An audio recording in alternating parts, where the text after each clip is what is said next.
আজ থেকেই রাজবাবুর পছন্দগুলো একটু বেশি করে গুরুত্ব দেওয়া শুরু করে দিলাম। যেহেতু রাজবাবুর কালকে আমি জন্মদিন পালন করব, তাই ভাবলাম আজকে একটা শাড়ি পরে নিই। আসলে রাজ না, আমি শাড়ি পরলে খুব খুশি হয়। সেই জন্য আজকে একটা লাল টুকটুকে শাড়ি পরেছি সন্ধে আরতি করার আগে।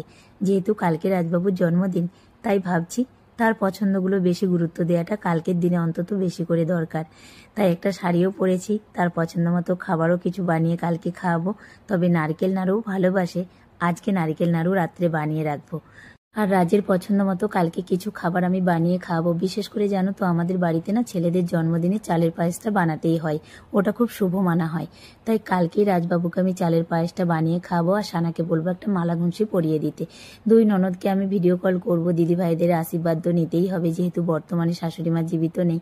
তো এখন 3টা মাটির প্রদীপ জ্বালিয়ে নিয়েছি, গেটের বাইরে 2টো আর তুলসী তলায় একটা দেবো। যেহেতু এটা কার্তিক মাস, দামোদর মাস, আর পুজো করার সময় মাথায় তো কিছু আচ্ছাদন দিতে হয়, তাই শাড়ির আঁচলটা মাথায় ঘুঙ্গুট হিসেবে দিয়ে নিলাম।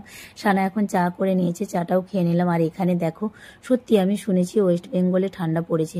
মুম্বাই যে এতটা ঠান্ডা পড়েছে সানাকে না দেখলে বোঝা যেত না। এটা আমার শাশুড়ি মার শাল। আজকে না ও ধুয়ে পরিষ্কার করে দেখো এখন গায়ে দিয়েছে আর বডি লোশন লাগাচ্ছে। মানে ওকে দেখে বোঝা যাচ্ছে যে হ্যাঁ, মুম্বাইয়ে মোটামুটি ভালোই ঠান্ডা পড়ে গেছে। তবে ও একা নয়, ওর দলে কিন্তু আরও একজন আছে, আমার ছেলে। দুটো টি শার্ট পরে আছে, দেখো ওদেরকে নাকি খুব ঠান্ডা লাগছে। যাই হোক, আমি কিচেনে চলে এসেছি। সানাকে বললাম আটাটা মেখে দাও তুমি। আর বাবুকে এখন একটু পাঁপড় ভাজা খেতে ইচ্ছে করেছিল, তাই ওকে ভেজে দিলাম পাঁপড়গুলো। জানো তো, ভাবছি আগে রান্না বান্নাটা কমপ্লিট করে নিই, তারপর নারকেল নাড়ুটা বানাবো। তবে এই নারিকেলের ছিলকাগুলো ছাড়িয়ে এখন ফাটিয়ে রেখে দেবো এক সাইডে, আর রান্নাটা ততক্ষণে করে নেবো। আজকে রাত্রিতে বেশি কিছু বানাবো না, ভাবছিলাম পরোটা বানাবো, তারপর মেয়ে বললো রুটি বানিয়ে নাও, তাই রুটি আর একটা পনিরের সবজি বানাবো ভাবছি। তো যাই হোক, সানা এখন আটাটা মেখে আমাকে রেডি করে দিল। তবে জানো তো, আমার একটা আদত আছে, আমার সামনে যে থাকবে না, তাকে কিছু না কিছু আমি কাজ বলতে থাকি। মানে আমার নিজেরও কিছু না কিছু করতে ভালো লাগে, আমি বেশিক্ষণ এক জায়গায় বসে থাকতে পারি না। তেমনি না, আমার কাছে যে থাকবে তাকেও টুকটুক করে কিছু না কিছু কাজ আমি দিতেই থাকি। এটা আমার অভ্যাস বলতে পারো। আসলে কি বলতো, কাজের মধ্যে থাকাটা তো ভালো, তো চেষ্টা করি বেশিক্ষণ কাজের মধ্যে নিজেকে যুক্ত রাখা। আর মাঝে মাঝে বসি না যে, এমনটা না, মানে কাজের ফাঁকে আমি বসতে পছন্দ করি। যাই হোক, রান্নাবান্না কমপ্লিট হয়ে গেছে।